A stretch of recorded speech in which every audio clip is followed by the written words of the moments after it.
second. But before we do that, here, let's lighten the content a little bit. Here's a Texas Secessionist. I get asked all the time, when Texas leaves the Union, how in the world will it defend itself? Well, here's the good news. Most people don't even realize that Texas already has its own three-branch military, where our governor is commander-in-chief.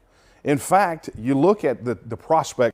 Motherfucker didn't even say, did he say if? No, he said when. When Texas leaves the Union, how he started off with when, dude. He didn't even say if Texas leaves the Union. He said when Texas leaves the Union. Oh, God. The Texas nationalist movement. The world will it defend itself? Well, here's the good news. Most people don't even realize that Texas already has its own three-branch military, where our governor is commander-in-chief. In fact, you look at the prospects for an independent Texas and realize that if we spent the same amount of our GDP on defense spending as other NATO countries, we would have the 11th most well-funded military in the entire world. Texas has approximately 8 guns for every man, woman, and child on the soil of Texas. Bro, none of these are good reasons, okay? This just straight up means that, like, if Texas seceded, the quality of life would diminish rapidly. If Texas seceded, it would be literally the Wild West, okay? Yee, brother. Like, there would be no money for the potholes. Everything would go to their fucking military spending. Dude, it's just, oh, God. We know what happens. Texas's lack of interest in being a part of the fucking energy grid unironically cucked them when winter happened last year. Texas. And so let's be honest. Who in the world would be stupid enough to invade Texas? But it's really more important to think of it this way. Okay.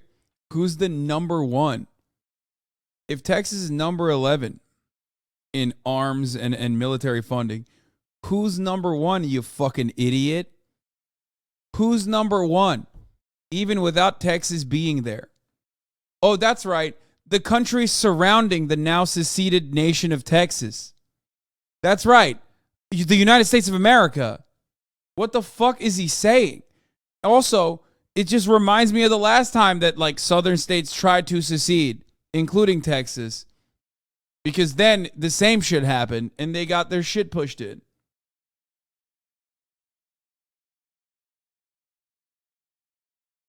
Also, we know what happens when, like, gun-toting yee constitutionalists try to execute a fucking assassination attempt. It happened in New Mexico this week. It was pretty funny. We covered it yesterday. I'll give you some updates on it later. Given the infiltration of wokeness and political correctness over military preparedness that's happening in the United States military right now, can you trust the federal government to defend Texas as it stands right now? This is such a funny take. Dude, do you trust the fucking the 3%er hot dog motherfuckers to, like, defend the country from the largest military superpower?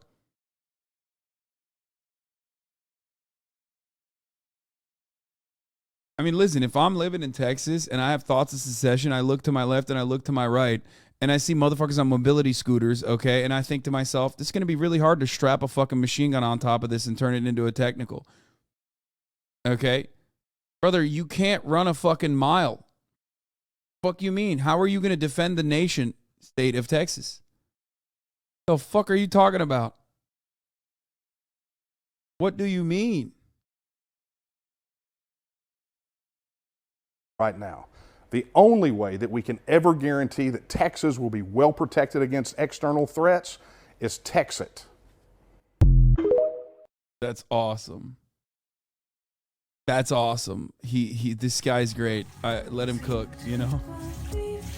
All right, let's continue. Latest on the war in Ukraine and the deadly helicopter crash overnight near the capital. This at the mayor of Kyiv.